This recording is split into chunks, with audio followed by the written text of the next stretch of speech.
Welcome to Daily Wisdom, Walking the Path with the Buddha, a podcast shared by David Roylance.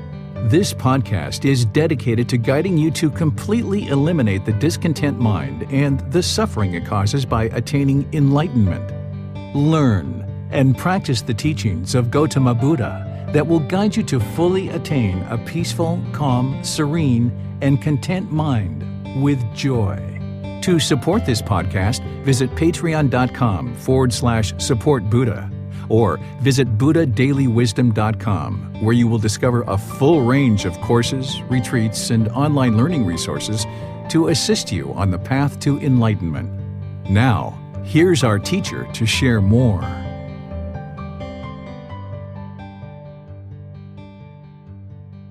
Sawadee Kap. Hello and welcome to Daily Wisdom, Walking the Path with the Buddha. Today we're in Chapter 12 of our group learning program.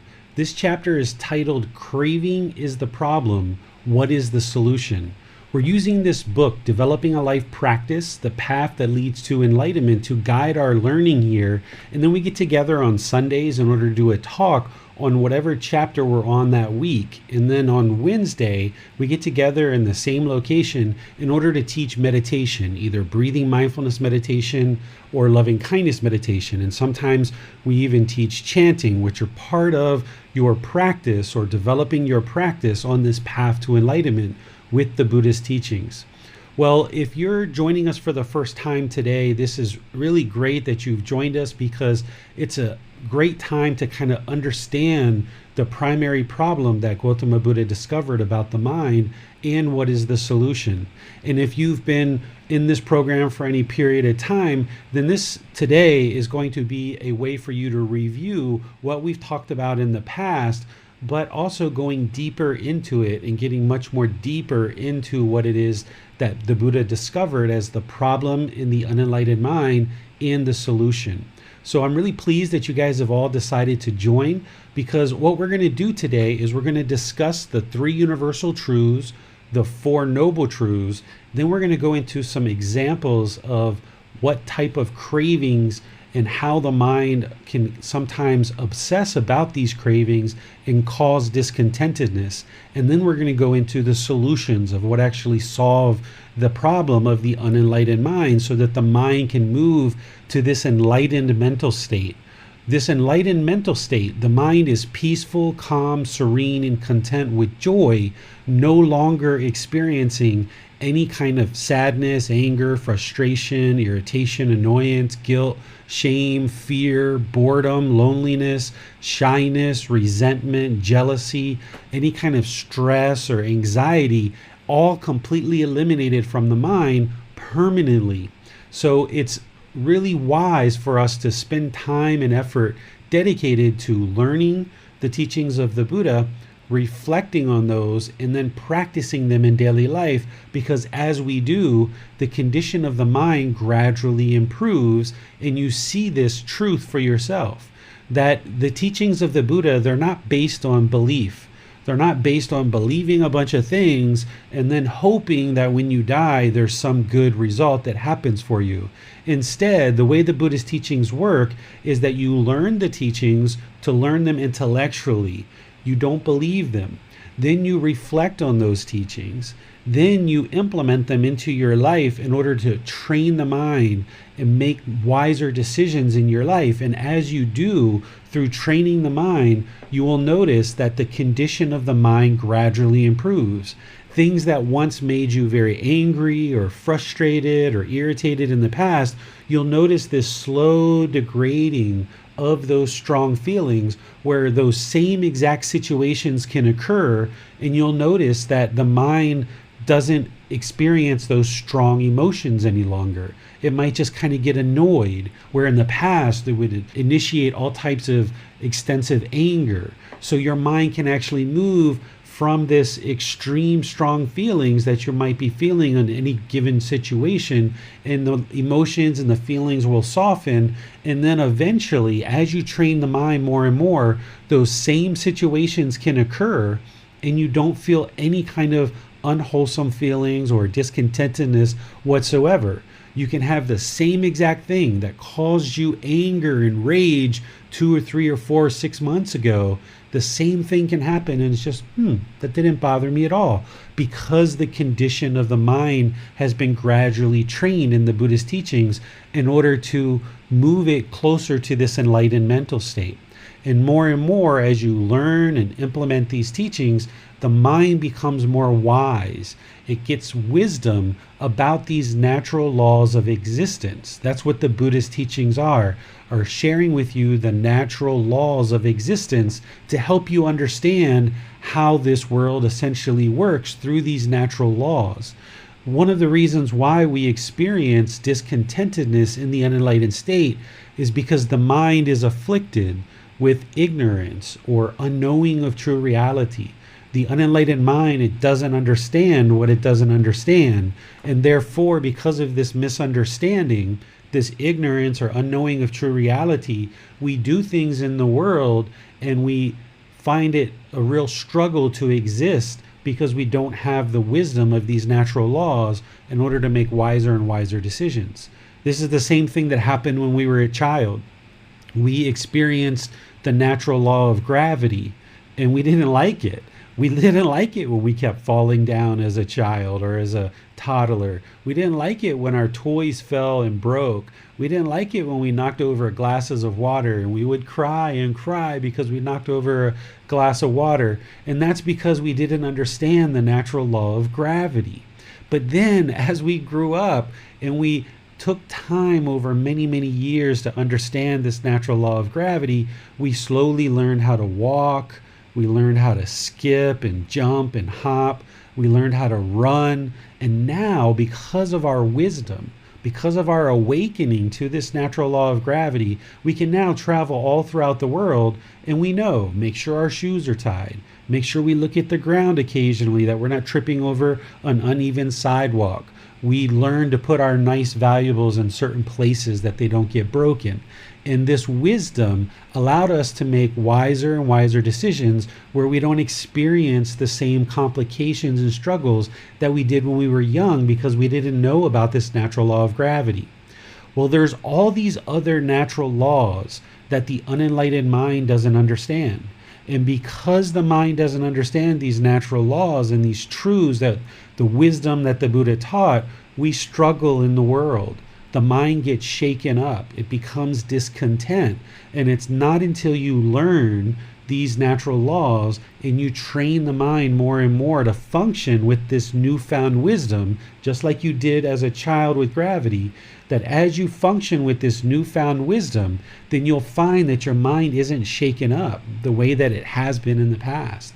You'll find that through learning and gaining this wisdom, awakening to this wisdom, that the mind isn't shaken up the way it used to be, and gradually you will improve the condition of the mind through training of the mind. So today we're going to talk about the three universal truths, which is essentially the very first teaching that anybody would need to understand to even get started with Buddhist teachings and even get started on this path to enlightenment. And then we're going to talk about the Four Noble Truths, which again is a foundational teaching. In fact, it's the very first teaching that the Buddha shared after he attained enlightenment. His first initial students, the very first 5 students that he taught, he shared the Four Noble Truths. And I'm going to share that with you because it lays the foundation to understand the problem with the unenlightened mind, and it lays the foundation to understand the solution of how we solve this problem. And then we're going to go through very specific things that can be cravings and show you the results of how these cravings impact the mind in our life, and then help you to understand the solution of how to implement various solutions to actually remedy the problem. So thank you for joining. I'm really pleased that you're here. You're going to be able to ask questions as we go through our class. All you need to do is put your comments or your questions into the comment section of Facebook, YouTube, or Zoom. And we have moderators Manal and Bassam who will see those and make sure that they get asked during the class. And then if you're in Zoom, you can electronically raise your hand. And through electronically raising your hand, the moderators will call on you and you can ask any questions or follow-up questions directly as we go in our class. So feel free to think about what I'm discussing. Don't just believe what I'm discussing, but instead think about it, reflect on it, and help your mind to see the truth for yourself.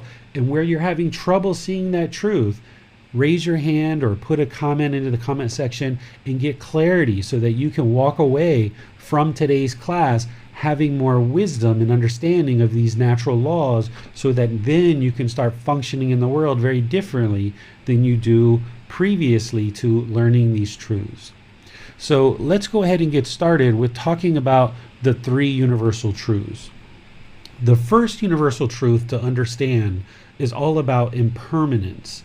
Impermanence is the very first universal truth that you need to understand anything else in the Buddhist teachings. It's actually quite simple to understand, and the way that the Buddhist teachings are taught is they're independently verifiable. When I share with you the universal truth of impermanence, once I teach it to you, you should be able to reflect and look in the world around you and independently discover that it's truth, so that you don't believe what I'm saying, but instead you listen, you investigate, you reflect, and then when you can independently discover that what I'm sharing with you is in fact a universal truth, then you've got wisdom. You've got more wisdom. And it's this wisdom that will liberate the mind from these strong feelings, because then you will function in the world very differently than you did in the past. What I'm sharing with you today, we've already covered in this program about 2 times already, but it's been about 2 months since we've talked about this. So because it's such an important teaching, that's why in this program and in this book, it shows up a few different times, because this is the building block for you to develop your practice and move to this enlightened mental state. So this universal truth of impermanence, the teaching is that everything is constantly changing. There's no permanent state. So essentially, material objects, possessions, relationships, thoughts, ideas, states of mind, everything in the world is constantly changing. All conditioned feelings, any feeling that is based on some condition, it's going to arise and then it's going to cease to exist. This is why your sadness, it arises and then it ceases to exist. Your happiness arises and then it ceases to exist. Your boredom arises and it ceases to exist. All things that arise will cease to exist, just like that's the reason why we die. Because we were born, we die, because we're impermanent. This physical body is impermanent. There is no steady, constant, or fixed state other than enlightenment itself. The mental state of enlightenment, once you attain it, it is permanent. It will last for the rest of your life. So that's the teaching, that everything around you is impermanent, meaning it's temporary, it's not permanent. You don't believe this. What you do is you look around the world and you try to determine whether or not this is true or not. Because if you can find one thing that's permanent beyond what I've already shared, then you've disproven the Buddha. And you can essentially claim that the Buddhist teachings are not what they are said to be, and you can just ignore Buddhism and go on with your life for the rest of your life. But if you can't find something that's permanent, then you've discovered the truth and you have wisdom to now know that everything is impermanent. And this becomes important as we talk about the problem of the mind in the Four Noble Truths. So this is a building block. So here's what you do is you ask yourself, is your hair permanent? Is it the same length, the same color all the time? The answer is no. It's constantly changing. What about this physical body? Has it been the same since you were born and it never changes? It's permanent and fixed? No. The body is impermanent. It's constantly changing. What about relationships? Have you had the same relationships your whole life and there isn't people coming and going out of your life all the time? So has your relationships been permanent and fixed in your life? The answer is no. You have people coming in and out of your life all the time. What about your job or your income? Have you had the same job or the same income your whole life? The answer is no. It's constantly changing. What about even the bed that you sleep in? Have you slept in the same exact bed your entire life because it's permanent and fixed? Or is sleeping in the same bed not something that you experience? You've been constantly changing and moving in and out of different beds, right? So what the Buddha is teaching you here as a building block to understand the problem of the mind is that all these things around us are impermanent. Our material objects, possessions, relationships, our thoughts, our ideas, states of mind, everything's constantly changing. So you need to see that. And if you don't see that now, if you think that there is something that's permanent, you should put that in the comment section or raise your hand when we get to the question period so that we can clarify that for you. And if after this talk you still don't think and you still can't see the truth that everything is impermanent, then you need to walk around for several days or several weeks and look and see if you can find anything that's permanent. Are trees permanent? Are leaves permanent? Is the sidewalk permanent? Is the place where you live permanent? Are your parents permanent? What's permanent? Nothing. But you've got to see the truth for yourself. You can't just believe what I'm saying. So this is the first of the three universal truths. And it comes to be very important as we talk about the Four Noble Truths. The second of the universal truths is called discontentedness. What the Buddha explains here is that the unenlightened mind is going to experience discontentedness. And he describes discontentedness as three feelings. There's painful feelings that the unenlightened mind experiences, like sadness, anger, frustration, irritation, annoyance, guilt, shame, fear, stress, anxiety. These are all painful feelings, and there's probably others that you might include in there as well. And then there's pleasant feelings that the unenlightened mind experiences, like happiness, excitement, elation, thrill, exhilaration, euphoria. These are pleasant feelings that the mind experiences. And then there's feelings that are neither painful nor pleasant. And for me, I put in there boredom, loneliness, melancholy, shyness, kind of a displeased, uncomfortable, unsatisfied mind. Now, some people say, well, boredom and loneliness for them is very painful. And that's fine. You can put that into the painful category. But the fact is that the unenlightened mind experiences these three feelings: painful feelings, pleasant feelings, and feelings that are neither painful nor pleasant.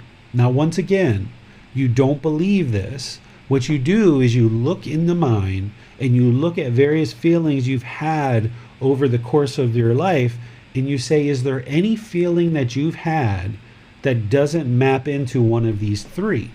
Because if you can figure out a feeling that doesn't get described by this universal truth, then you're more wise than the Buddha, and this isn't actually explaining a universal truth. So if there's any feelings or states of mind that you've had that don't map into these three, and you feel that it doesn't map into this, you should ask questions during the question period and make sure that you see how it maps into this. Because this is what the unenlightened mind is going to experience, is this discontentedness. This is the problem. The mind is shaken up with these discontent feelings. An enlightened mind, as you're going to see, doesn't experience these discontent feelings because these are all impermanent, conditioned feelings. They're based on some condition. Where an enlightened mind is going to be peaceful, calm, serene, and content with joy without any conditions whatsoever. The enlightened mind, when you wake up, peaceful, calm, serene, and content with joy. All day long, peaceful, calm, serene, and content with joy. When you go to sleep, peaceful, calm, serene, and content with joy. It's never shaken up by anything. And that's because an enlightened mind has the wisdom not to allow its inner feelings to be produced by some condition that is impermanent. A lot of people will refer to this universal truth as suffering. I don't use that word. The word that the Buddha used or at least that we have in the Pali Canon, is dukkha. And then we translate that into English. And a lot of people will use the word suffering. And you'll hear people say that the Buddha taught to eliminate suffering. Well, that word suffering represents this painful feeling. If you were sad, angry, frustrated, feeling guilt or shame or fear or stress or anxiety, you might say that you're suffering. And I would agree that when I used to feel those feelings, I was suffering for sure. But when you experience happiness, excitement, elation, thrill, euphoria, you wouldn't say you were suffering. But we can say the mind's discontent. And likewise, when you're shy, you probably wouldn't say that you were suffering when you were shy. So this word discontentedness actually encapsulates the full description of what the Buddha was talking about. If we use the word suffering, like some places do, then we're only talking about 33% of what the Buddha was actually discussing. But by using this word discontent, discontented, or discontentedness, we fully encapsulate these painful feelings, pleasant feelings, and feelings that are neither painful nor pleasant. And this is what we're eliminating in the enlightened mind. Now, it might have just kind of caught your attention there, like, hold on a second. We're eliminating happiness as part of the enlightened mind? What do you mean, David? I'm not interested in eliminating happiness. Well, the happiness that we experience in the unenlightened state is its conditioned happiness. It's based on some condition. And because of that impermanent condition, the happiness is temporary. We might say, I'm happy because I got a new car, or I'm happy because I got a new job, or I'm happy because I got a new girlfriend, or I'm happy because I got more money. Well, all of those conditions are impermanent, which means your happiness is impermanent. This is the reason why you haven't been able to experience permanent happiness, because we're taught throughout the world to base our happiness on some external condition. We're taught that if you're wealthy, you're going to be happy. Or if you have a nice car, you're going to be happy. Or if you have a nice job, you're going to be happy. Or if you have a husband or wife or a child, you're going to be happy. And these things are going to make you happy. Well, if that's the case, then why would rich people commit suicide? Right? Why would celebrities commit suicide if fame and fortune is what creates permanent happiness? So that's part of the delusion or ignorance or unknowing of true reality in the unenlightened mind, is the unenlightened mind is going to attempt to base its inner feelings on some impermanent condition. And that's why the mind becomes happy and then it goes sad. Or it becomes excited and thrilled, and then it becomes sad. So the unenlightened mind is going to base these pleasant feelings on some impermanent condition. But in an enlightened mind, as you learn and you train the mind, you learn that basing your inner feelings on some impermanent condition is only going to lead to sadness and anger, because this happiness based on impermanent conditions is temporary.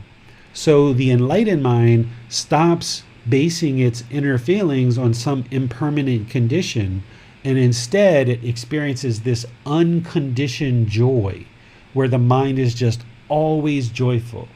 This is one of the reasons why they call Thailand the land of smiles, because here in Thailand, all these people who are practicing Buddhist teachings, they training their mind to be unaffected by external conditions. So through training the mind to not be attached or holding on to these impermanent conditions, the mind can then experience unconditioned joy, where it can find joy just because of joy. You're just always joyful. You're not basing it on any particular condition.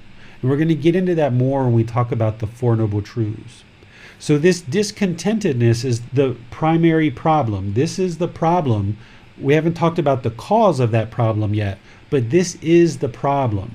is that the unenlightened mind is continually shaken up by painful feelings, pleasant feelings, neither painful nor pleasant. And as long as the mind becomes happy, excited, elated, thrilled, euphoric, have you ever had those experiences and then you fell down and hurt yourself, or you dropped your mobile phone and broke it, or some other unfortunate event happened because you were so happy you lost your concentration and something crumbled right on the other side of that because you allowed the mind to get into that happy, excited, euphoric state that it only ended up crashing a few hours or a few days later?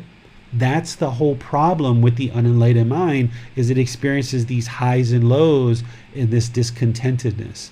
But through training the mind, you bring the mind into the middle where it no longer experiences those highs and lows like that. It's just always peaceful, calm, serene, and content with joy. So this second universal truth is all about understanding how the unenlightened mind is experiencing discontentedness, and it's these three feelings that are the problem.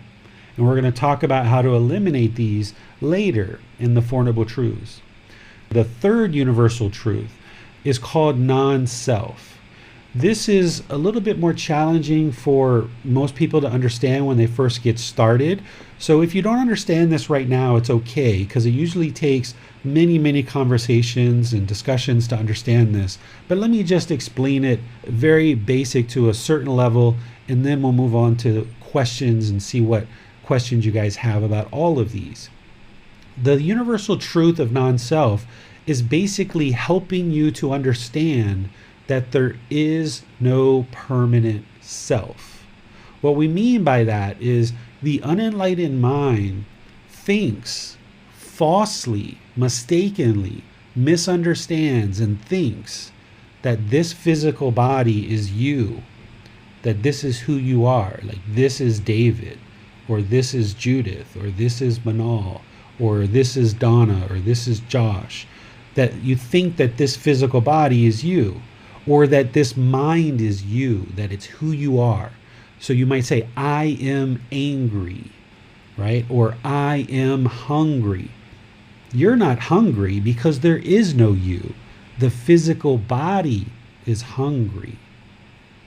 You aren't mad. There's anger in the mind, but that anger is not you. That's not who you are. It's just a feeling that has arisen in the mind. So the unenlightened mind will take ownership over this physical body and over this mind, thinking that this physical body and mind is who you are. And because of that self-identity and self-image, then when you hear agreeable things, when someone says, oh, your eyes are so beautiful, or I love your jewelry, your hair looks so nice today. The mind hears this agreeable speech about the self-image, and you get happy, you get excited, you get elated. But then the problem is when someone's like, I don't like your jewelry, or what did you do to your hair today? Something's off with your hair. Well, then the mind's going to experience sadness or frustration or anger because of this disagreeable words about the physical body, because you're identifying. You're falsely identifying with this physical body as being you. Or maybe your mind identifies with being a hard worker and being kind and polite, and that's who you feel you are as a person. So then when somebody says something agreeable, you're such a hard worker, you're so kind, you're so polite, you're so respectful. You get happy, you get excited, you get elated. And then that's temporary, because somebody else is like, why are you so lazy? You're so unkind. Why are you so rude and disrespectful? And then your mind becomes sad or angry or frustrated at that situation and at that person because you've heard something disagreeable about the self-identity. And now the unenlightened mind struggles because it hears these agreeable and disagreeable things about the self-image and about the self-identity. And when it hears things that it likes and it's agreeable, it experiences these pleasant feelings. And when it hears something that it doesn't like and it's disagreeable, it experiences these painful feelings. And it wants to push all of these painful feelings out of your life. and you find it difficult to reside peaceful, calm, serene, and content with joy, because all it takes is somebody commenting negatively about your self-image or your self-identity, and the mind is shaken up because it's identifying with this physical body and this mind as being who you are as a person. And what the Buddha is sharing with you is there is no self. You need to stop falsely identifying with this physical body or with this mind as being the self. Now, that's easier said than done. There's a whole lot of training that has to go on in order to train the mind to let go of that concept, of that misunderstanding, that false belief that this physical body or mind is you. And it takes time to get there. And this is something that's usually approached later in practice. But hopefully you can see with just this short little talk about non-self, about how the mind holding on to a self in the mind, that it's causing problems and complications, where now the unenlightened mind is kind of fearful and it's looking out for this disagreeable speech. And as soon as somebody looks at you the wrong way, or as soon as somebody says something negative about the physical body or your self-identity, now the mind takes exception with that and wants to push these people away. And the mind can't reside peaceful, calm, serene, and content with joy because it's fearful and it's being protective to look out for who's going to say what next, and being upset or experiencing these painful feelings when somebody says something disagreeable. So let me pause here now that we've talked about these three universal truths and see what questions you guys have. Remember, you can put your question into Facebook, YouTube, or Zoom in the comment section, or you can raise your hand electronically in Zoom, and our moderators will be sure your question gets asked during the class. So Manal and Bassam, I'll just turn things over to you guys to see if there's any questions before we move on to the Four Noble Truths. Okay, I have a question about the first two truths. As far as I understand that all kinds, the three categories of feelings are causing discontentedness because they are all impermanent. What about joy? I know that Nibbana is defined as content, calm, serene, and peaceful, calm, serene, and content with joy. So joy here, when we are talking about Nibbana, is it permanent? Is it not a kind of feelings? Okay, so let me help clarify something for you based on the way you asked that question.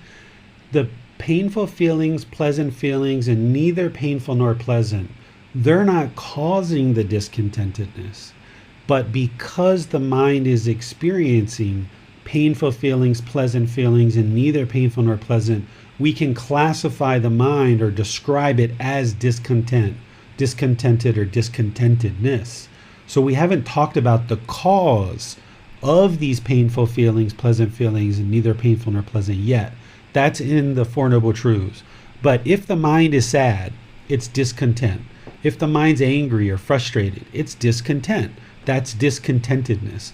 If the mind is guilty or shameful or feeling fear or stress or anxiety, it's experiencing discontentedness.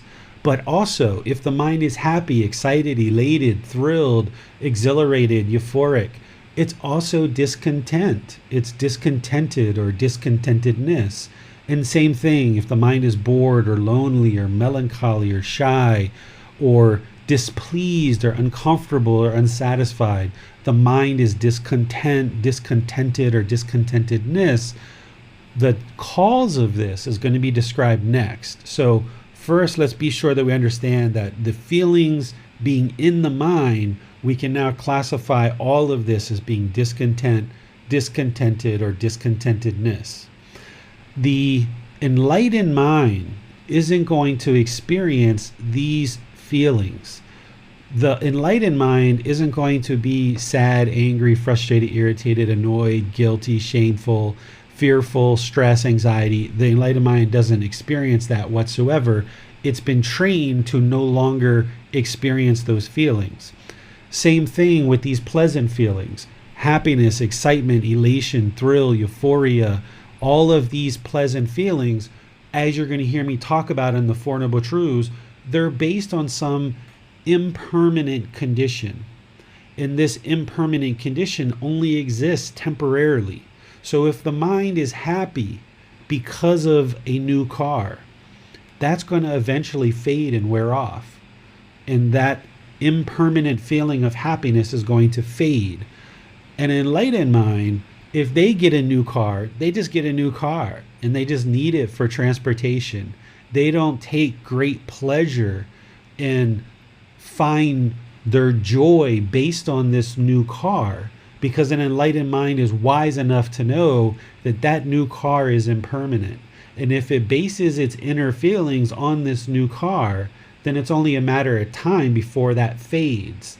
So through consistent ongoing training of the mind, which involves an entire path to enlightenment, then the enlightened mind is gradually trained to no longer base its inner feelings on some impermanent condition like a new car.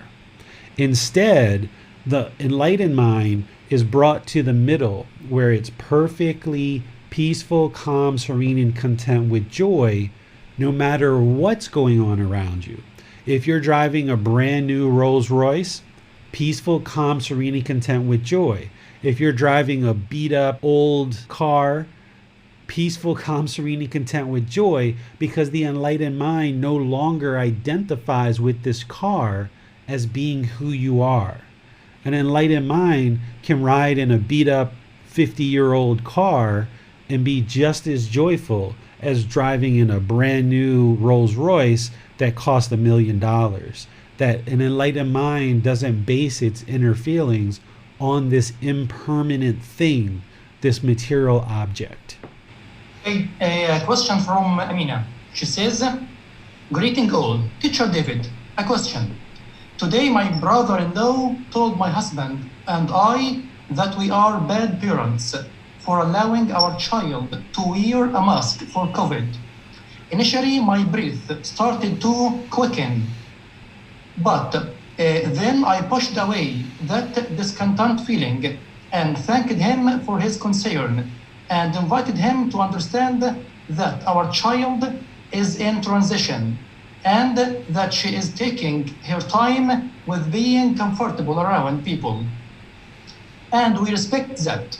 He continued to yell and we didn't respond. So the initial feeling of discontentedness felt was that due to craving of being understood by family or not being realized non-self, and thus took the comments personally, or both. Amina, let's talk about that when we get into the Four Noble Truths, so that we can talk about the cause of the problem first, and then we'll use this as an example to help you and others to see how that initial discontentedness is experienced. Well, a question from Anastasio. He says, if self do not exist, then what substitutes the self? What happens when you train in these teachings, you eradicate the belief or the misunderstanding that there is a self. Because the unenlightened mind has this false belief, this false understanding that there is a self. And once you eradicate that from the mind, then you can see clearly that really all that exists is this physical body, and then there's this mind, and it's just a living being.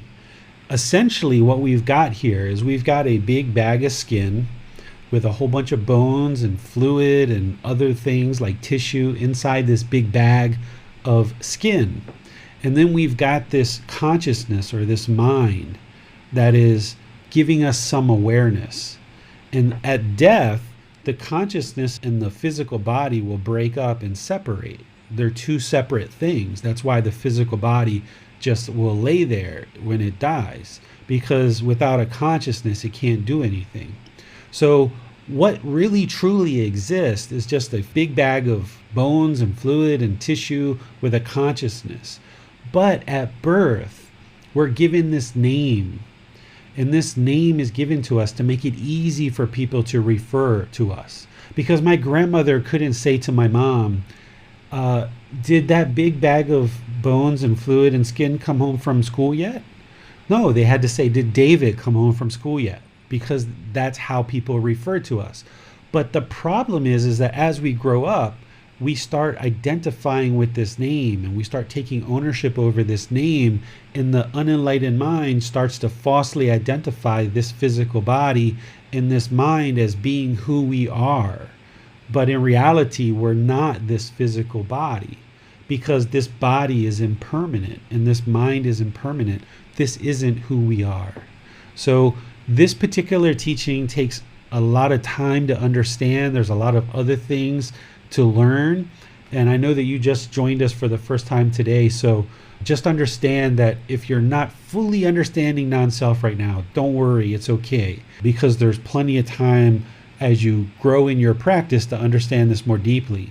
But the problem here with this self is that it will keep getting in the way. And that's where people become selfish. We become self-centered. We have selfish desires. We end up becoming very angry and upset when we start hearing disagreeable things about the self-identity or self-image. And by understanding true reality, that we aren't this physical body and we aren't this mind, then the mind can reside peaceful, calm, serene, and content with joy. Okay, so let's go to Manal. Yes, we have a question on YouTube from RB3. Is the teaching of Buddha impermanence, will it change over time or would it always remain the same? I've noticed that some religions do change their teachings to become more modern. The Buddha's teachings are all teaching the natural laws of existence. And the natural laws of existence haven't changed from the lifetime of the Buddha until now. So 2,500 years ago, when the Buddha taught, he taught the natural laws of existence, essentially like gravity. He taught the natural laws. And today, those natural laws are still exactly the same. So his teachings are timeless. The problem is, what you're cluing into, is that from what he taught 2,500 years ago to what people are understanding today has changed. The natural laws of existence haven't changed. The Buddha himself, when he taught what existed. But because of impermanence and over 2,500 years, people have kind of gradually changed the teachings. But what my role and what my goal is for the teachings that I share is sharing what it is that Gotama Buddha shared, because what he shared was the truth. And his truth, you can independently see it for yourself. And that's why nothing he taught is based on belief. So if anybody changes his teachings, and there have been people without them probably even realizing that they've gradually changed his teachings over 2,500 years, if they do, or you encounter a teacher who has changed the teachings, then you should be able to independently confirm whether those teachings are true or not. And that's why there's no belief here. So when I share with you the Four Noble Truths, for example, and when I share with you these teachings, you can independently confirm for yourself whether it's true or not. And then you come to understand the teachings in wisdom. So what leads to enlightenment is what the Buddha actually taught. But today we have many teachers, many books, many traditions that have really veered off away from the Buddhist teachings. And it's not until you sync up with a teacher who has direct access to the Buddhist teachings in his own words, and someone who's practiced very, very deeply to experience the results of an enlightened mind, that as you sync up with those teachers, that you're able to then deeply understand the teachings of the Buddha and then bring them into your own life in a way that you can independently see the truth for yourself. Because as people have made changes throughout history, those make the path harder and harder to see, and it makes it more and more challenging for people to attain enlightenment. That's why during the lifetime of the Buddha, there were countless people who attained enlightenment, and for 500 years after his death. But then, over the course of 2,500 years, the number of people that are attaining enlightenment has slowly decreased. And that's because people aren't understanding his teachings. Because of impermanence, they're gradually fading out of the world. And what I'm doing is part of the teaching that I do with all the books and resources and videos and podcasts and classes and personal guidance and all of these things that I share is all about helping people see exactly what he taught 2,500 years ago. So then you can go off and practice these things and see the truth for yourself as the condition of the mind gradually improves. And as the condition of your mind gradually improves, that's how you know you're learning the truth. Because if you're diminishing your painful feelings, pleasant feelings, feelings that are neither painful nor pleasant, and the mind is becoming more and more peaceful, calm, serene, and content with joy, you know that your mind is experiencing this more enlightened mental state and it's gradually awakening. So that's how you can determine whether or not you're learning the truth, is by not believing, but independently confirming the teachings for yourself. And as you practice them, you see the condition of the mind gradually improve. We also, RB3 also asks, are the three universal truths permanent, or will they change over time? They won't change, because the three universal truths are the natural laws of existence. Just like the Four Noble Truths, just like the Eightfold Path, just like the natural law of Gotama, all the Buddhist teachings are exactly the same. They're timeless. Now, the way that people explain them from person to person might be slightly different. So where I say painful feelings, pleasant feelings, feelings that are neither painful nor pleasant, some people say unpleasant feelings, pleasant feelings, and feelings that are neither unpleasant or pleasant, right? So you might see a slight difference in the way people explain it. But I'm using these words, and I explain through all the resources that I use why I'm using these particular words to describe the Buddhist teachings, because the Buddha didn't speak in English. So we're drawing and extrapolating his teachings into our language so that people can deeply understand them.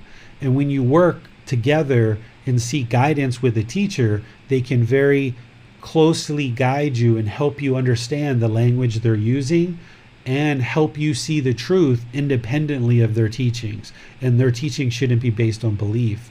So these three universal truths are the same universal truths that you will see in anybody who's teaching what the Buddha actually taught.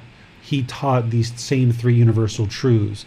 The Buddha didn't call them the three universal truths. That's a new thing that we've done to kind of group them together. But when you see the Buddha's teachings in his own language, in his own words, he will describe these three things. We, meaning after his death, came up with this name of the three universal truths. Some people call them the three marks of existence, or some people will call them the three characteristics of the universe, right? So I use this term, the three universal truths, because it matches up and syncs up really nicely with the Four Noble Truths. There are no more questions on YouTube and Facebook. All right, so let's move on to the Four Noble Truths then. As we do, it's important to understand what we're going to be talking about in terms of craving, desire, attachment. This is the problem in the unenlightened mind that we're going to describe as part of the Four Noble Truths. But the way that different people explain this, because of impermanence, like the student just asked, people explain it different ways. So if you're going to learn with me, it's important that you understand how I describe this so that you can see the truth for yourself. Craving, desire, attachment, we also use words like expectations or wants or holding or grasping. This is how the mind has mental longing for something with a strong eagerness. This is how the mind is pulling towards something. Like you applied for a certain job and you just want that job so badly. You just want it, and you're obsessing about that new job and you just can't wait to get it. That's a craving, desire, attachment. Or there's a new pair of shoes or a new movie or a new computer or something that you really want, like a new car or something, and you just want it so badly. This is the mind craving, desiring, attaching, having this mental longing for something with a strong eagerness. If you're single and you just really, really want a boyfriend or a girlfriend, that's craving, desire, attachment. You're not a bad person. You haven't done anything wrong. It's just how the unenlightened mind works, is it has these constant cravings, desires, attachments, expectations, wants. It's longing for something. It's yearning for something. It has this strong eagerness. And what you're going to see in the Four Noble Truths is this is the problem. This is the cause of all discontentedness in the mind. Because if the mind gets what it's longing for, then it's happy, it's excited, it's elated. But if it doesn't get it, then it experiences painful feelings, sadness, anger, frustration. So if you get that job that you applied for and you really want that job so badly, then you feel happy and excited. But within 3 to 6 months, that wears off because now you're working the job and you're like, oh, I don't like this job so much anymore. And you want to switch jobs. That happiness is impermanent. But if you really want that job and you applied for it and then you get the phone call that you didn't get the job, now you're angry, you're frustrated, you're irritated because of this problem. This is the primary problem. Craving is the problem. Craving, desire, attachment, this mental longing for something, the mind pulling towards something. You want something. It's like the object of your affection. You want a new house. You want a new partner. You want a new baby. You want a new car. You want a new job. You want new jewelry. You want more income. You want this. You want that. You want this. And the mind just keeps cycling through all these wants and wants and wants. So this is what a craving, desire, attachment is. It's not the actual material object itself. It's the way the mind longs for that material object. Or it's not the actual relationship itself. Because you can have a relationship and attain enlightenment. You can have a boyfriend, girlfriend, husband, wife, and attain enlightenment. But it's when the mind longs for it and wants it so badly and holds it so tightly with that strong eagerness. That's what's causing the discontentedness. So let's move on and talk about the Four Noble Truths so that you can see the truth for yourself. Not to believe these, but to understand them and see the truth for yourself, that in daily life you can prove that these are the truth yourself.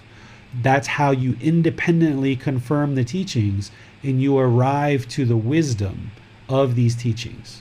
So the first of the Four Noble Truths, everyone that is unenlightened will experience discontentedness.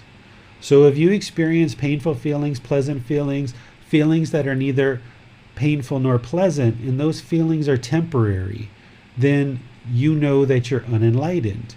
So if you experience sadness, anger, frustration, irritation, annoyance, guilt, shame, fear, happiness, excitement, elation, euphoria, boredom, loneliness, shyness, jealousy, resentment, all of these feelings, then you know you're unenlightened because you experience discontentedness.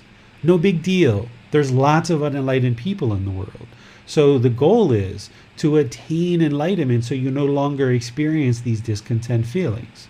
But that's the first noble truth as the way that I explain it, is that everyone that is unenlightened will experience discontentedness.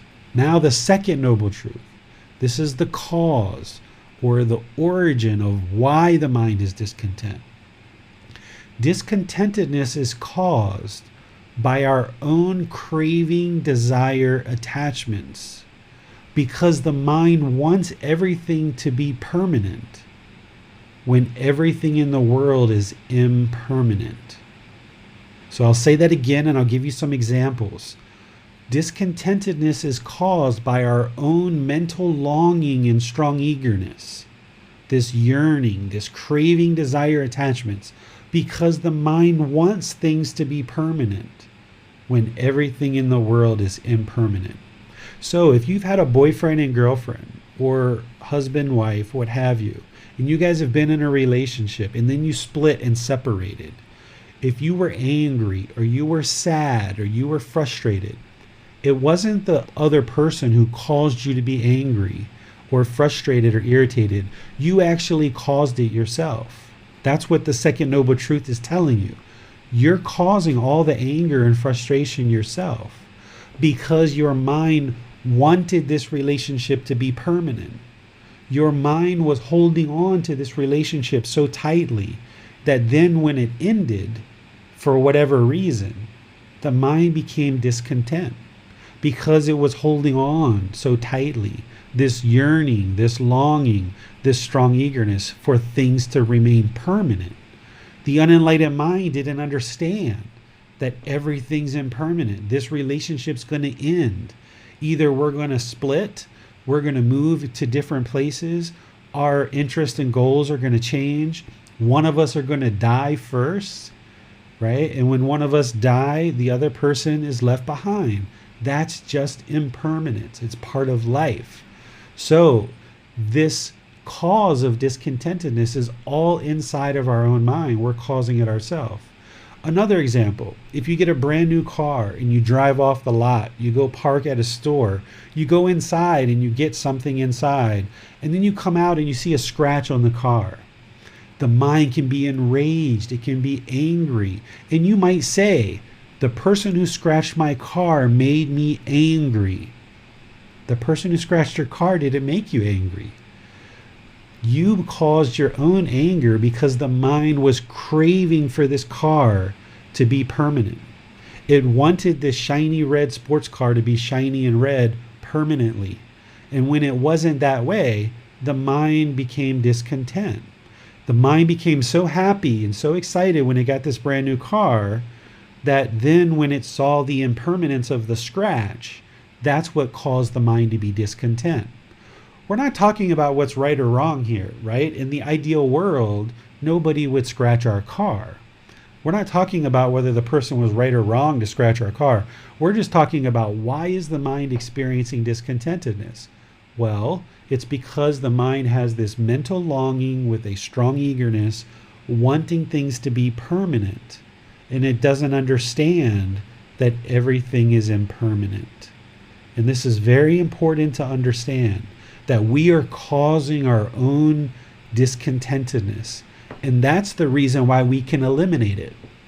That's why the unenlightened mind can become enlightened, where it's peaceful, calm, serene, and content with joy permanently, because you're the one that's causing all the sadness, anger, and frustration.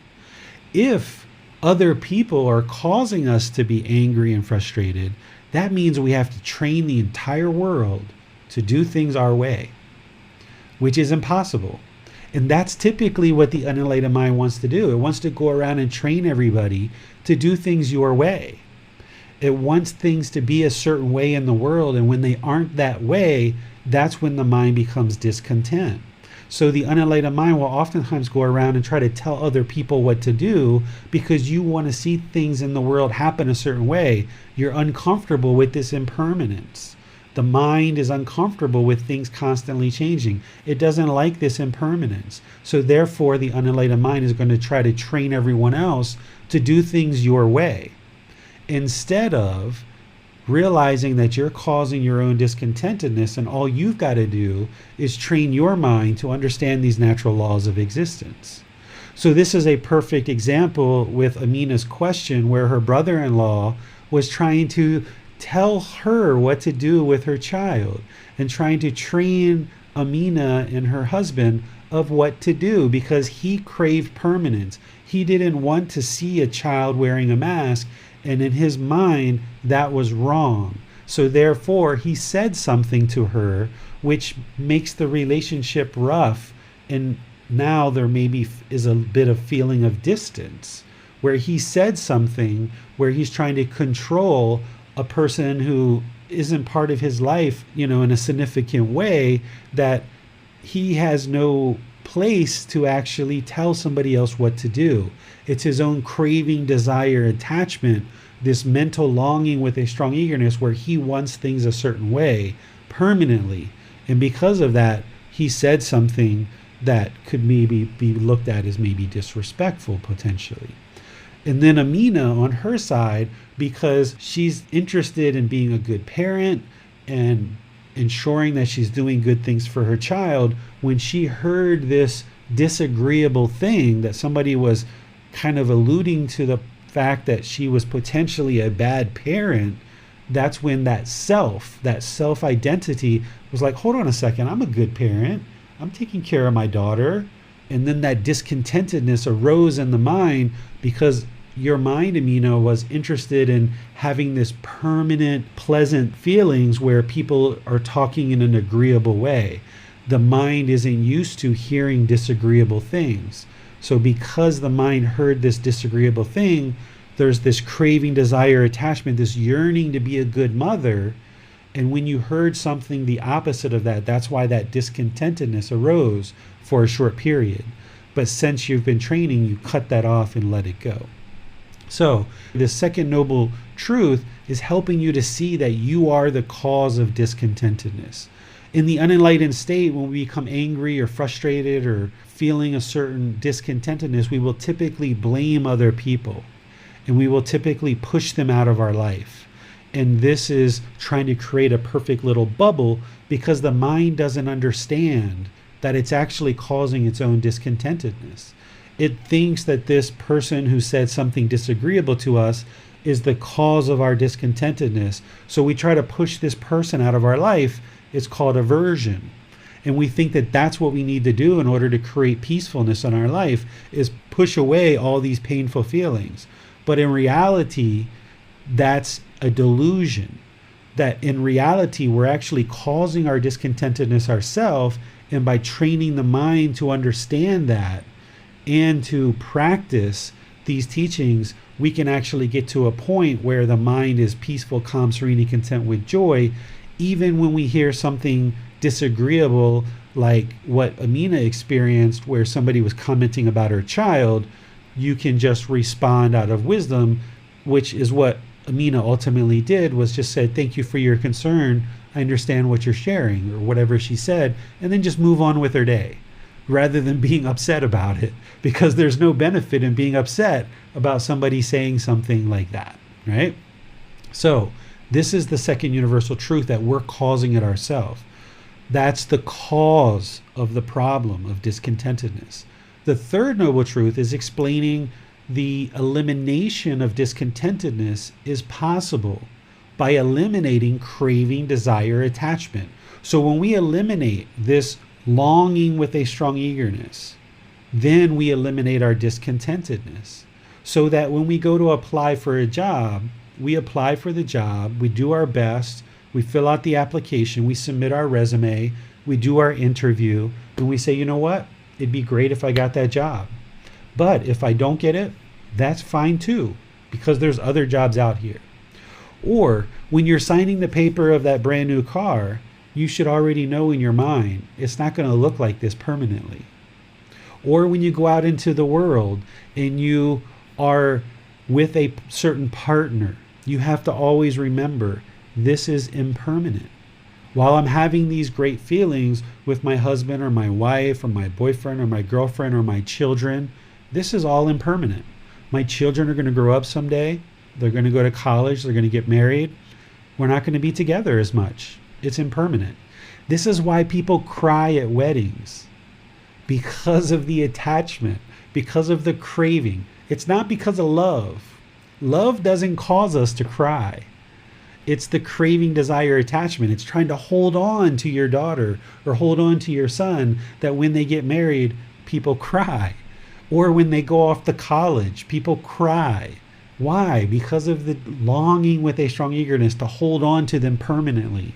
You want them to be that little boy or little girl permanently living in your home. So when they go away to college, then mom and dad cry, right? Because the mind doesn't understand impermanence. Or when they get married, mom and dad cry because they're trying to hold on to them too tightly, right? So by eliminating this craving, desire, attachment, where you live with your children or you live with your partner, or you have these different material possessions and you need them in order to sustain your life, but you realize they're all impermanent. So when the phone drops and it breaks, you understand it's impermanent. Of course, you try to protect the phone, you try to put a cover on it, you try to take good care of it and make sure that it lasts as long as possible. But at some point, this phone is either going to fall and break, it's going to get stolen, it's going to stop working. Something's going to happen to this phone that it no longer is going to work and be in your possession because it's impermanent. And when it stops working, or when it gets stolen, or when it breaks, why be angry? Why be frustrated? Because it's just impermanent. It's following these natural laws of existence, the universal truth of impermanence. So by you eliminating the holding on to this phone, when it falls and breaks, it's kind of like, that makes sense because it's impermanent. Or if you lose it, that makes sense because, it's impermanent. It doesn't mean you try to lose it. It doesn't mean you don't go try to find it and recover it. It just means that if your mind is calm and peaceful, then it's not shaken up just because you lost the phone, right? And that's what you can get to when you train the mind through the solution that we're going to talk about of how to train the mind to eliminate this craving, desire, attachment. You can then get to this point where the mind is peaceful, calm, serene, and content with joy when you eradicate the cause of the discontentedness. When you eliminate this pollution from the mind of craving, desire, attachment, then once that's eradicated, the mind isn't holding on to things so tightly that then the mind understands impermanence, that things are going to come and go, and it doesn't hold on so tightly so it won't get shaken up when things are coming in and out of your life. And the way that we do that is through the fourth noble truth. The fourth noble truth is the path to eliminating discontentedness is the eightfold path. There's 8 distinct steps that the Buddha teaches as part of this life practice, that we learn these teachings of the eightfold path, we implement them into our life, and gradually as we practice them more and more, we see that the condition of the mind gradually improves. And by learning these teachings and implementing them, you will see that once when you were extremely angry or frustrated with something, that starts to soften more and more, and you're able to just maybe feel a slight annoyance, and then eventually you can just cut that off and those feelings won't even arise at all. The same exact thing can happen where a brother-in-law can say something about your child and you just let it go. You just smile or say something polite or just move on with your day. It doesn't arise any discontentedness whatsoever. And that's when the mind's moving closer and closer to enlightenment. And you can see the softening of those feelings because you're practicing the Eightfold Path, which is a whole different teaching. So let me share with you that here in the Four Noble Truths, what the Buddha is essentially doing is with the first Noble Truths, he's explaining the problem. He's explaining all unenlightened minds are going to experience discontentedness. That's the problem. The second Noble Truth is explaining the cause of the problem. Craving, desire, attachment, expectations, wants, craving, permanence. The third Noble Truth is explaining the solution to the problem, which is eliminating craving, desire, attachment. And the fourth Noble Truth is explaining the complete solution to the problem, because there's a whole life practice that you need to learn and practice in order to eradicate this discontentedness. It's not as simple as just sitting in one class and learning this and then you're going to be able to instantly eliminate discontentedness. There's a whole path that's going to take you multiple years to learn and practice, and as you do, you'll see the improvements as you go. So are there any questions on the Four Noble Truths? Yes, Teacher David, I had a quick question. Mm-hmm. So the Four Noble Truths and other teachings of the Buddha, the Three Universal Truths, the Eightfold Path, Three Poisons, etc., were they considered to be essentially natural laws?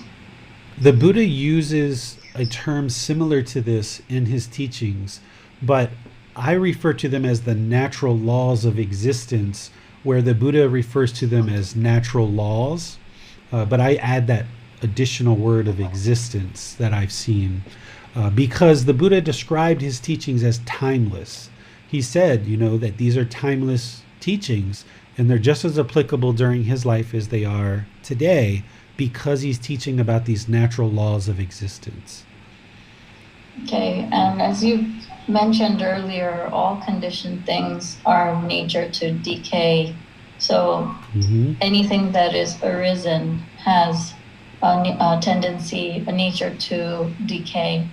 So if we know that that is true, and also due to impermanence along the centuries that we come to today, that the teaching of Gotama Buddha himself has changed, then how are we to say that the natural laws of existence as we are being taught right now are also impermanent in nature?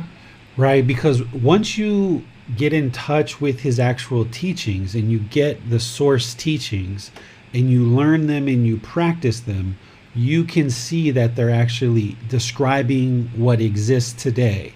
You can see as I walk through this that if you take these teachings and you reflect on them and you practice them in daily life, you can see the truth for yourself, that you can independently confirm that every time you become angry or sad or frustrated, there's some craving, desire, attachment that's causing it. You'll be able to see it yourself. And that's how you independently confirm the words that I'm sharing with you are the truth, and they're describing the natural laws of existence. And then when you implement the solutions to these problems through the Eightfold Path, then as you implement these solutions and you see the condition of the mind gradually improving, then you know that you're learning the truth and the natural laws, because you see the truth for yourself that the condition of the mind's gradually improving. So independent sort of investigation and inquiry and applying the solutions would be the way to discover the truth within the teaching of Gotama Buddha. Yes, that's the only way that I know of to awaken the mind to enlightenment, is that you've got to see the truth for yourself, that none of these teachings are based on belief. And that's how you know if you're in any venues that are teaching the Buddhist teachings and it's all talking about belief or faith or some rites or rituals or ceremonies or worship or something like this. He never taught any of that stuff. But that's what some people have started to include in the teachings over many generations. The real teachings of the Buddha, when you see his real teachings, which I'm publishing books more and more that have those words, you can see the truth for yourself in those teachings. And as you do independent inquiry and investigation, examination of his teachings, and then you will apply them in life, you can see them all around you. One of the famous quotes of the Buddha is, "One who sees me sees the teachings, and one who sees the teaching sees me." Essentially what he's saying is, I'm a living, breathing, walking example of my teachings. That if you were in the presence of the Buddha, his mind was so peaceful, calm, serene, and content with joy that he never got angry, he never got frustrated, never irritated, never bored, never lonely, all of those things. But also, the more you understand the teachings, you can look around the world and you can see that yes, everything's impermanent. And you can look around the world and you can see discontentedness, and you can see these three feelings, and you can see the cause of those feelings, or craving, desire, attachments. Like the examples I gave you with boyfriend, girlfriends, or a brand new car. You can see for yourself the truth the more you investigate and examine them. And that's how you acquire wisdom. It's the same thing if anybody ever grew up with Santa Claus or the Tooth Fairy, right? At one point you believed in the Tooth Fairy, you believed in Santa Claus, and maybe your parents kind of created this belief in your mind. But at some point you learned the truth. You saw the truth for yourself, that there was no such thing as Santa Claus or the Tooth Fairy. And at some point you came to that independent realization based on truth. And when you saw that with your own eyes, it doesn't matter how many Christmas carols you hear, it doesn't matter how many Santa Clauses you see in the local mall, you know that Santa Claus doesn't exist because you know the truth. Your mind is unshakable on that topic. Well, your mind in the unenlightened state, it doesn't understand the truth about the natural laws of existence. It's ignorance or unknowing of true reality about these natural laws. But the more that you see the truth for yourself and you acquire wisdom in these teachings, then your mind won't be shaken up by all the various things that are happening around you, because you've independently discovered the truth. A teacher's role is to guide you, is to share the teachings through books and videos, podcasts, personal discussions, classes, things like this. But in order to get to enlightenment, each practitioner has to do the work to investigate and examine these teachings and see the truth for themselves to acquire wisdom, and then apply these teachings more and more in your life. And that's how the mind awakens to this enlightened mental state where it's peaceful, calm, serene, and content with joy, because the decisions that you make in the unenlightened state, you no longer make those same decisions. You no longer conduct yourself in the world the same way in the unenlightened state as you do as the mind moves closer and closer to enlightenment. You start doing things differently in the world based on this newfound wisdom that you find in these natural laws of existence. Okay, thank you. There doesn't appear to be any more questions on Facebook and YouTube. Well, Josh has his hand raised, so let's go to him. Hello, David. I have a question here from me and my wife. We're trying to figure out how it's possible for a human being to basically eliminate all feelings, right? And if that's possible for a human being to do, or if Gotama Buddha wasn't fully human, or if he was a different. I'm not sure how to explain it, but basically my wife's trying to understand how it's possible for a human being to eliminate all feelings, because she doesn't really see that as being something that's attainable. Yeah, this is a common question when people first start learning, because you see all those feelings that I've listed, and it's kind of like, those are all the feelings that I have. And you think that if you eliminated all that stuff, that you must just be emotionless, right? Well, that's not entirely true. So all those feelings that we list as painful, pleasant, neither painful nor pleasant, those are temporary feelings based on some impermanent condition. So you eliminate that impermanence of the happiness or the impermanence of the excitement. The enlightened mind is still going to joke, still going to laugh, still going to have fun, still going to enjoy life. So you're still going to have feelings. It's just that the mind won't dwell in those feelings. Have you ever been in a situation where you've been in mixed company? Someone tells a joke, everybody laughs, feels great.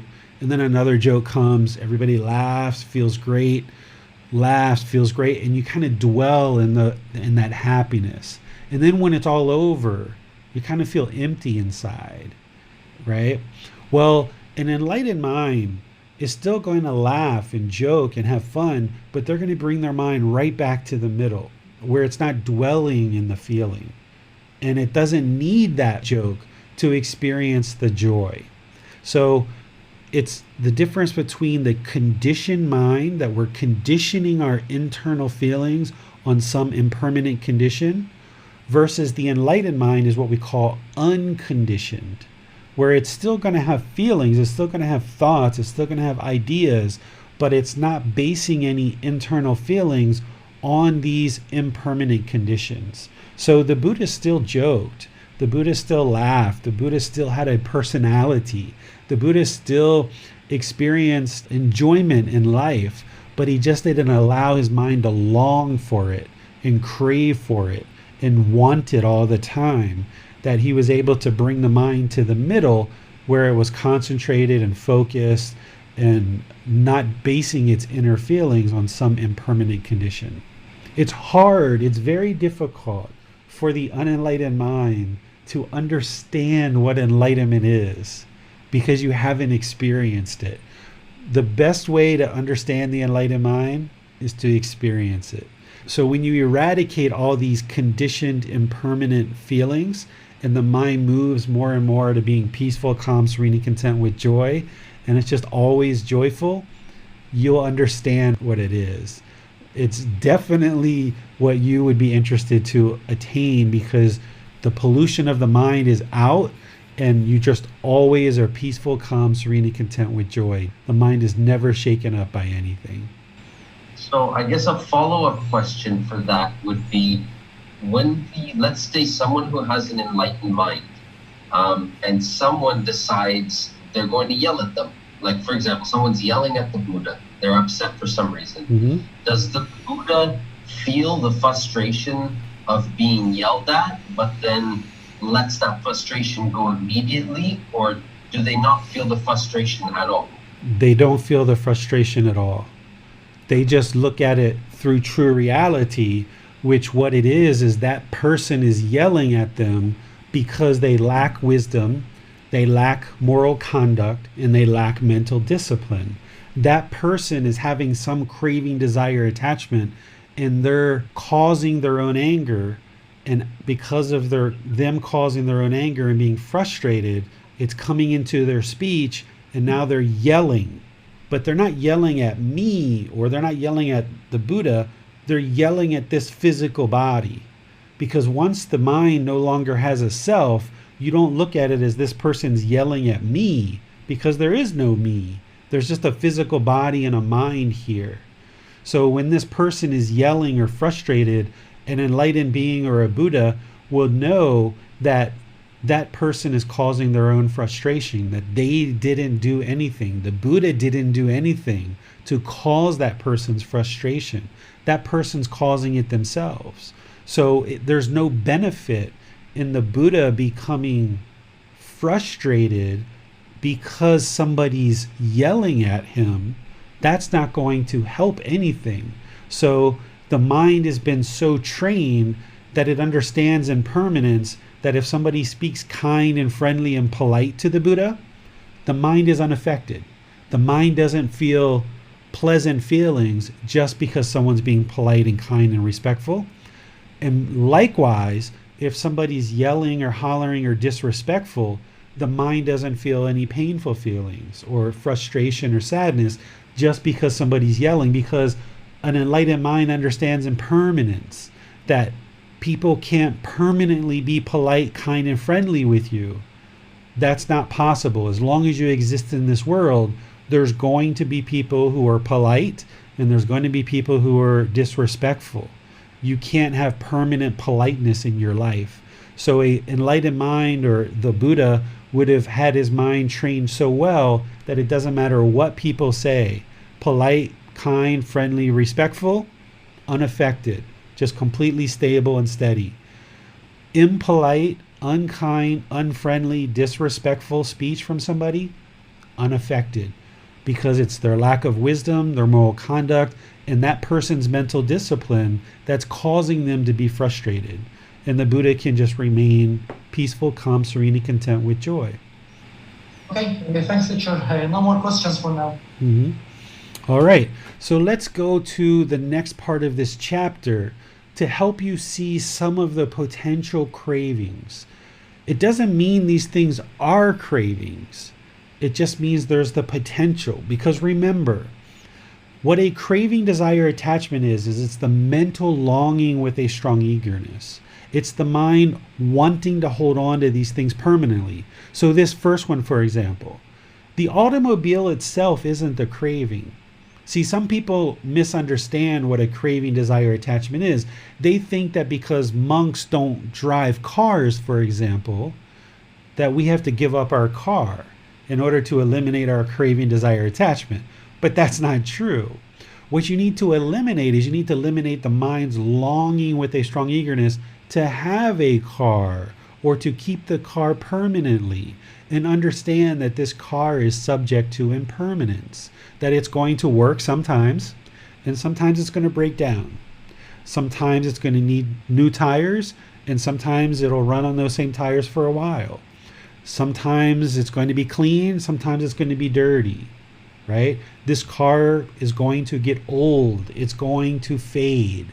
So as your car gets old, if there's craving, desire, attachment to keep this car permanently, then the mind's going to be angry or frustrated when the car gets old and it starts breaking down, rather than understanding this is just part of the natural life cycle of the car, that it's going to start breaking down at different times, and you've got to plan for that.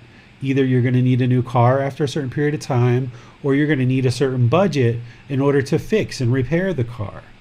So if our mind is having craving, desire, attachment and it's longing with a strong eagerness to hold on to this car permanently, then it's going to experience discontentedness. In some cases, people can accumulate lots and lots and lots of cars.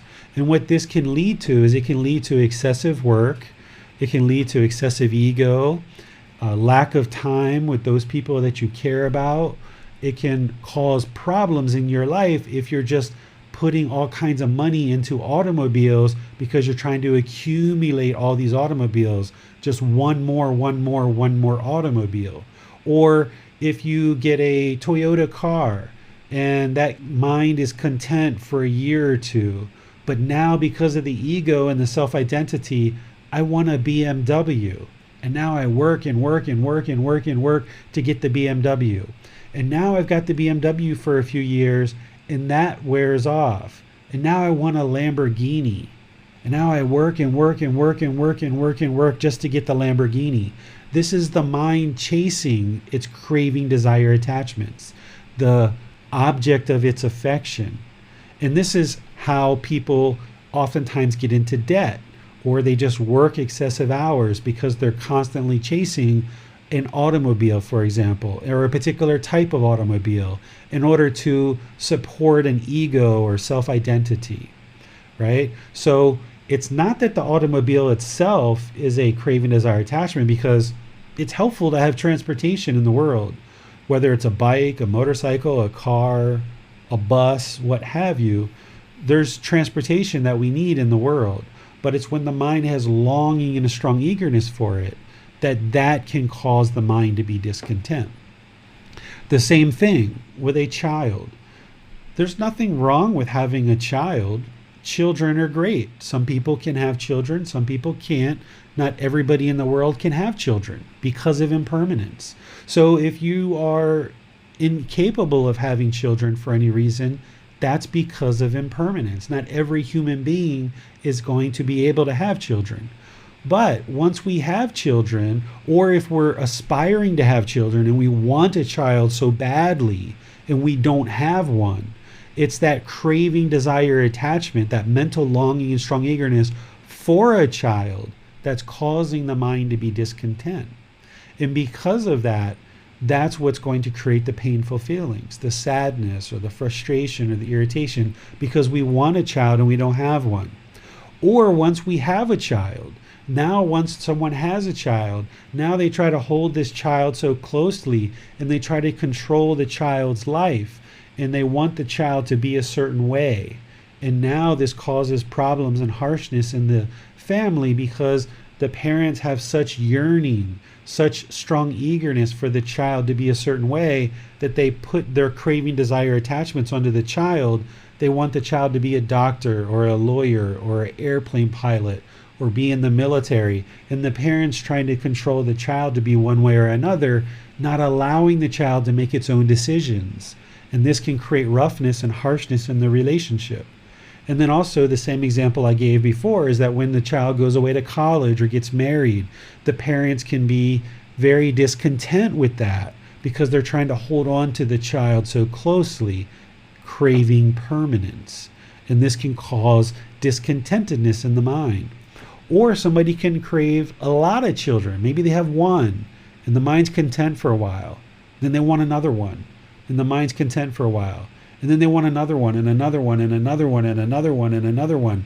And they just keep having children. There's nothing wrong with having children, but it's when the mind is chasing the objects of its desires with this mental longing and strong eagerness that then the mind's going to be discontent. And then likewise, if a child dies for any reason, this is why oftentimes parents are discontent. Because the child has died, the mind doesn't like this impermanence. The mind doesn't understand impermanence. And when the child dies, the mind is longing for this permanence, and it thinks that the child shouldn't have died, and there the mind becomes sad or discontent. And this can cause a lot of problems in relationships. Oftentimes, husband and wives or moms and dads split and separate after a child has died because they attribute the painful feelings to this relationship rather than what's really happened, which is just impermanence. And because of these painful feelings that the two parents are feeling because of the death of the child, it actually drives the parents away from each other, and it makes it difficult for them to stay together because they're both angry, they're both sad, they're both frustrated, and they start taking it out on each other, and the relationship dissolves because the mind is untrained to understand impermanence, right? So we could go through all of these really, but they're in the book, whether it's children or clothing and jewelry or fame or food or animal products or happiness, helping the world, certain job titles, having a life partner. I already talked about that one, how the mind can kind of long for a life partner if you don't have one. You really want a boyfriend or a girlfriend or husband or wife, and then the mind becomes discontent because it doesn't have what it wants, the objects of its affection. It's longing and longing and longing and wanting it so badly. And then once you get a partner, you kind of crush the relationship because you're trying to hold on to this person so tightly, rather than just let each person make their own decisions in the relationship and live life together, supporting each other and encouraging each other and motivating each other. We oftentimes crush each other because we want things to be our way. We want certain things to be our way in the relationship, and because of that longing and strong eagerness to have things our way, oftentimes anger and frustration and arguments ensue in a relationship. And because of that, we can oftentimes drive our partners away from us because we want things our way, instead of trying to meet in the middle and kind of find a way that we can both experience this peacefulness and contentedness. We oftentimes tug and pull in a relationship, wanting things to be our way. And this can cause discontentedness rather than just letting both people kind of exist and do things that they feel comfortable with. So there's these in the book, and then there's a whole nother set as well. There's a whole table in the book.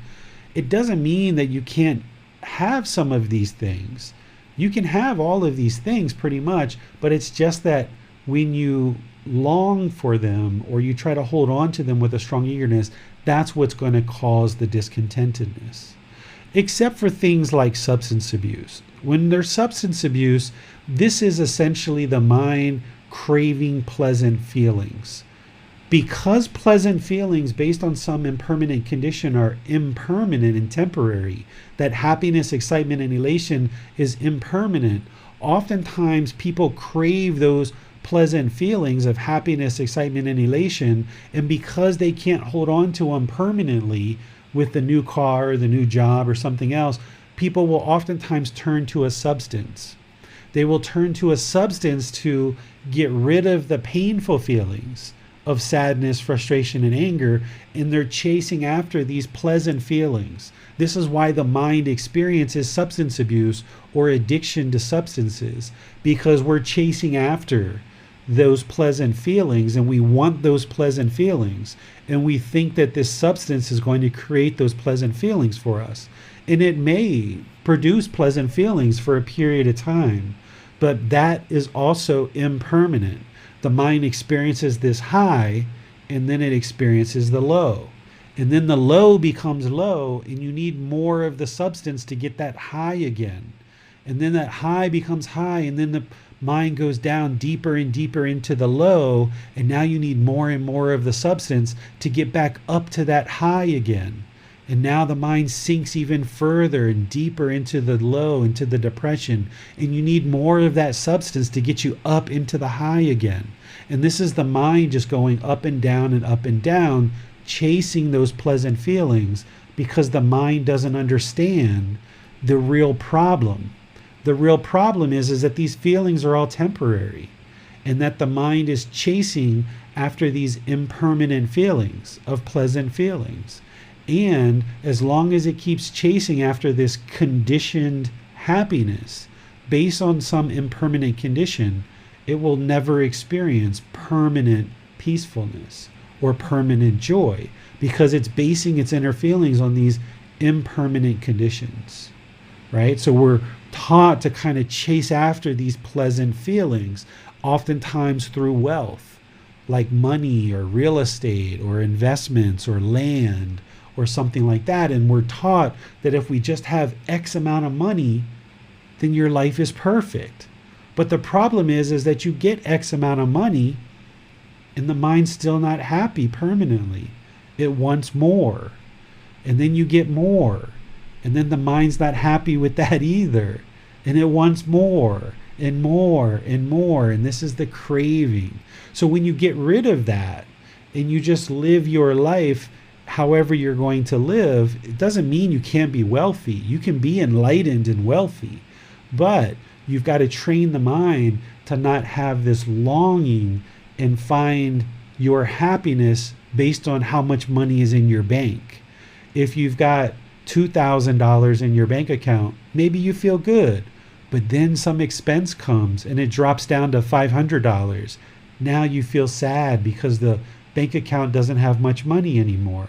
So now you work and work and work to try to get back up to that 2,000 or more, 3,000, 4,000, 5,000. And now you have another expense and it drops. And then the mind is discontent because it doesn't like this impermanence. The mind wants this permanent growth and see your bank account doing this. It's not comfortable with this up and down because it doesn't understand impermanence. And you've got to understand that really all you need is the money that you need right now to sustain your life in this present moment. But if you put your satisfaction and your happiness based on how much money is in your bank account, well, if you assign your inner feelings based on this bank account, your bank account's going to be going up and down. So that means your feelings in your mind is going to be going up and down, up and down, up and down. Where when you eliminate that condition, whether your bank account is 500 or it's 2,000, you're just as joyful. This is going to Donna's question, that you can have these joyful feelings, but it's not attached to your bank account. Because as your bank account goes up and down, then the mind is going to experience discontentedness because it doesn't like this impermanence. But when you disassociate with that and you are no longer attached, yearning with a strong eagerness for a certain amount in your bank, then your mind can be peaceful, calm, serene, and content with joy because it's not basing its inner feelings off of your bank account. You can still aspire, you can still have the objective to grow your bank account, but you just don't allow your feelings to be based on the amount of money that's in your bank account. That's how an enlightened mind is going to function. The way that we fix this is this up and down, and the way that the mind is attaching and craving and yearning all these impermanent conditions is we train it with breathing mindfulness meditation. Through breathing mindfulness meditation, we train the mind to no longer yearn to the past or long for the future or have this constant thoughts and ideas and perceptions. We train the mind to focus on the breath so that we cut off any craving, desire, attachment and bring the mind to the middle. And we arise and cultivate this awareness of mind or mindfulness so that when we notice that the mind is not in the middle, we can cut it off and let it go. So when the mind in meditation is being trained to focus on the breath and focus on the breath, let go of thoughts, let go of this yearning for the past or for the future and come back to the breath, then when you're in daily life and your brother-in-law says something disagreeable and you feel that little bit of discontentedness starting to arise, you cut it off and you can let it go because you've trained the mind really well in meditation. And when you do that enough times, then eventually the discontentedness doesn't arise at all. So when you come outside and you see your car has a scratch on it, instead of getting angry or frustrated or irritated, the mind just reverts to the wisdom and it understands impermanence. And it's like, thank goodness I got insurance. I need to take the car to go get it fixed and maybe patch up this paint. Instead of getting angry or frustrated or enraged. I mean, people have gotten murdered over scratches on cars before, and people have gone to jail for the rest of their life just because of a scratch on a car. Why? Because the mind didn't understand impermanence. It had craving, desire, attachment, wanting this car to look a certain way. And when it saw that somebody scratched it, it went berserk. It didn't have the wisdom, moral conduct, and mental discipline to control itself. So it's through the entire Eightfold Path that we develop that wisdom, moral conduct, and mental discipline. And one step of that Eightfold Path is practicing breathing mindfulness meditation in a consistent basis over the course of your life, that you gradually train the mind to eliminate craving, desire, attachment. We also practice generosity, or giving and sharing. By training the mind to practice generosity with your friends, your family, your coworkers, different people around you, by training the mind to give and share, then you train the mind to let go and not hold on to things so tightly. So if you open a bag of chips, you're like, hey, would you like any? Or if you are buying yourself a breakfast sandwich, maybe you get 2 or 3 extras and you hand them out at work to some of the people at work. This is the giving and sharing and letting go and not holding on so tightly. We're taught as children to share. We're not actually taught why, but we're taught to share. But oftentimes as we get older, we become very selfish, very self-centered, and we hold on to things very tightly. But we need to train the mind to be generous and do giving and sharing on an ongoing basis. And by doing that, we train the mind to let go and not hold on to things so tightly. These are 2 that I've talked about in the past in this program. So these should be fairly known to you in terms of what we've talked about in the past in this program. But there's this 3rd one that we're going to cover next week that is something that you need to do in order to eliminate craving, desire, attachment, and bring the mind to more contentedness and peacefulness. I call this one identifying your cravings, cultivating non-clinging, and analysis of the mind. This is where, when the mind becomes discontent, you're able to look within the mind and identify the craving, desire, attachments that are causing it. You can analyze the mind and you can see for yourself what are the cravings that cause this. And once you see very clearly what the cravings were that caused the mind to become discontent, then you can work to eliminate them. Because breathing mindfulness meditation and generosity is more like generalized training that we do on a consistent, ongoing basis, just to generally train the mind to always be letting go and training it to let go.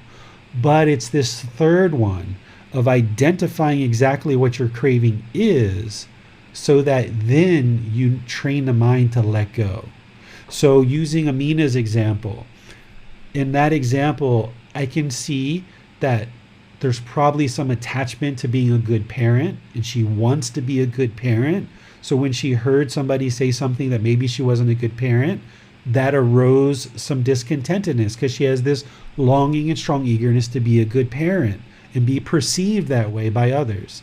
She might have a certain craving, desire, attachment to her daughter and wanting her daughter to be healthy. And when she hears somebody say that she's injuring or hurting her daughter by having her wear a mask, right away it's like, whoa, the mind doesn't understand that, because that's what I'm doing with the mask, is helping her to be healthy. So there's some craving, desire, attachment that Amina still has there, and she's working on it, probably knows about it, of being a perfect parent, or some certain craving, desire, attachment to the child, right? It's not bad to have an interest or an aspiration to be a good parent. There's nothing wrong with having a child. It's the mind longing for it and wanting it. That's what causes the discontentedness to arise.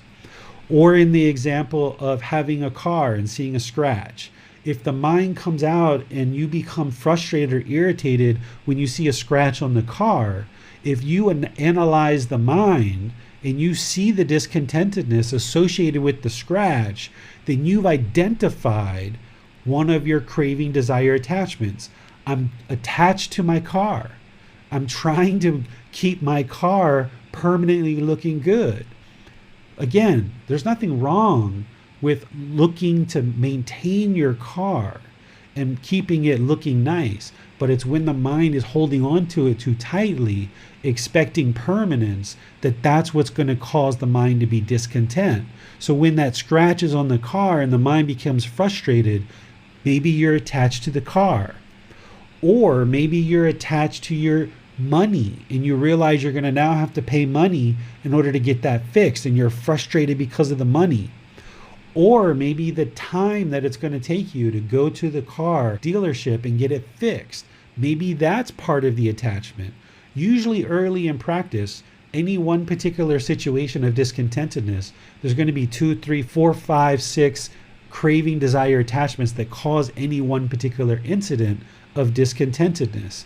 But it's through learning what we're going to talk about next week that you can identify these cravings, and then you can work with them skillfully to train the mind to let go. You're going to be using breathing, mindfulness, meditation, and generosity as generalized trainings. But when you have that discontentedness that arises, that's like the red light on the dashboard of the car telling you something's wrong. Something's wrong in the mind because you're experiencing discontentedness. If there's happiness, excitement, and elation, that's discontentedness. There's a reason why. My mom just came over to visit me. She hasn't been here for 3 years. I feel so happy that she came to my house. Well, then when she doesn't come to your house, you're going to feel sad. So you have to cut that off. Or some other thing can make your mind very happy. Well, when you see that happening, the mind is discontent, and you see you're attached to your mom coming over to your house. That's the red light. And now you can skillfully work with this to fix it. Or if you have painful feelings, your mind becomes angered or frustrated when your child comes home with bad grades, and you see that they have bad grades, and now you're angry and you're frustrated about it. Well, there you go. That's the red light. It's telling you that your mind is attached. It's craving, it's desiring, it's having this mental longing with a strong eagerness for your child to permanently have good grades. And if they don't have good grades, your mind's discontent. You experience anger or frustration, and now you create difficulties in your relationship with your child. Maybe you yell at them, or maybe you punish them rather than helping them and supporting them and encouraging them to get better grades and figuring out what knowledge do they need to improve their grades. Instead, you punish them, right? And this is going to create difficulties in your relationship. Or if they come home with good grades, your mind's happy and it's excited and it's elated. It gets very prideful, right? That's a problem, because if you allow your mind to become prideful and so elated when your child has good grades, if they come home with bad grades someday because of impermanence, your mind's going to be angry or frustrated. And that's the mind going up and down, where what you've got to look at is just be like, okay, they've got good grades. Great. Let's continue to support them. Good job. Even take them out to celebrate if you'd like. There's nothing wrong with that. But it's when the mind is craving the permanent good grades, not recognizing the impermanence, that it's going to introduce painful feelings into the mind. So this is just some of the things that the mind can become discontent over. But it's these 3 solutions that we need to understand deeply and apply in practice in order to eradicate this pollution of craving, desire, attachment. And we're going to talk very deeply next week on Sunday about identifying cravings and how to do that very skillfully. And then once we identify them, how to actually eradicate them and eliminate them from the mind. So let me see what questions you guys have. This is everything that I was going to share with you today. So any questions you guys have, I'd be happy to answer them for you. You can put your question into the comment section of Facebook, YouTube, or Zoom, or you can raise your hand electronically and I'll answer any questions that you have. We have a question from Anastasio. He says, if the person who scratched the car do not want to pay for the paint and you lose money for that reason, how do you manage the sorrow inside? So that sorrow is coming from you having this longing and strong eagerness for your car, And then if they don't pay for it, it's you having this longing and strong eagerness for the money. So in the unenlightened state, you're going to experience the sorrow if you have a longing with a strong eagerness for the car and your money. But through training the mind to eliminate that longing and strong eagerness, then you won't experience that sorrow. You will just observe and see the situation for what it is, and then implement wise decisions to fix it. Whatever that is. Maybe you drive around with a scratch for the next 2 or 3 months or years until you have money to fix it. Or maybe you just don't care about the scratch and you're okay. Or maybe it's a big enough problem you have to take this person to court and you have to sue them in court to get the money. Or maybe you submit it to their insurance. There's many different solutions to the scratch itself. But the sorrow isn't helping anything. The sorrow is just because the mind has this craving, desire, attachment, wanting to hold on to it. So what you do when the sorrow arises is you practice the Eightfold Path, which part of that Eightfold Path is right mindfulness, where you become aware of the sorrow. And when the sorrow starts coming into the mind, you then practice right effort, which is another part of the path, the Eightfold Path, which right effort is to cut off that thought, cut off that feeling and let it go. In the unenlightened mind, with an untrained mind, that's very difficult to cut off the sorrow and let it go. But when you get these things underway, breathing mindfulness meditation, practicing generosity, identifying your cravings, practicing the full Eightfold Path, you will be able to work skillfully with this sorrow, and you will be able to let it go and let it go and let it go. And the more your mind becomes trained, eventually you'll get to the point where the same exact situation can happen, but there's no sorrow whatsoever. That you don't feel any sorrow whatsoever, even in the same exact situation that before caused sorrow in the mind because the craving, desire, attachment was there. Once you eradicate and eliminate the craving, desire, attachment from the mind, the sorrow will no longer arise in the mind because there's no longer this mental longing and strong eagerness to keep the car permanent, and there's no longer this mental longing and strong eagerness to keep your money permanently. You know that this is just part of life. It's impermanent. The car is impermanent. The money is impermanent. I'm not trying to hold on to it tightly. If you try to hold on to those things tightly, that's what's going to cause the mind sorrow. But once you train the mind to let those go and just realize that these things are all impermanent, the mind will just address the situation with wisdom and make wise decisions and move on with its life rather than experiencing sorrow. Well, I need to make sure that my understanding until now is correct. So anyway, life is full of struggles and challenges. So we have two ways. Either treating these challenges or struggles with cravings, and then the consequences will be unwholesome or undesirable. Or one can train the mind through breathing, mindfulness, meditation, generosity, and all the Gotama Buddha's teachings, and then the mind will be able to train wisely and more peacefully with these struggles. So do you agree with this? You said that perfectly, Bassam. Very, very perfectly. Essentially, if I was going to even summarize even more from what you just said, you said it so perfectly.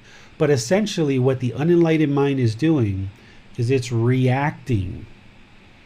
It's reacting in an unwholesome way through craving, anger, and ignorance, or unknowing a true reality. It doesn't have the wisdom. It's reacting negatively with craving, anger, and ignorance. As the mind trains in these teachings more and more and more, instead of reacting with unwholesomeness through craving, anger, and ignorance, it will instead respond with generosity, loving kindness, and wisdom. The mind then has the wisdom to respond to the situation rather than react. What the unenlightened mind is doing is it's reacting, and that's where that sorrow is coming from, or that anger, or that frustration. It's reacting to the situation. rather than responding with wisdom. So you said it perfectly, Bassem. Okay, thanks a lot, teacher, for your time and your help. No more questions for now. Okay.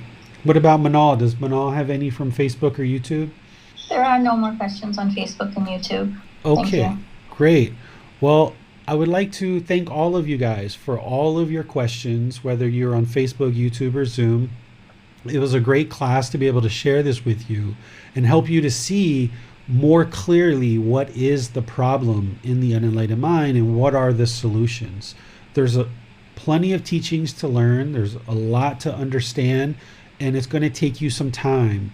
Just like it took you time to learn ABCs, it took you time to learn how to read and write and all of these things. It's going to take you time to learn the teachings, apply them, and then ultimately experience the results.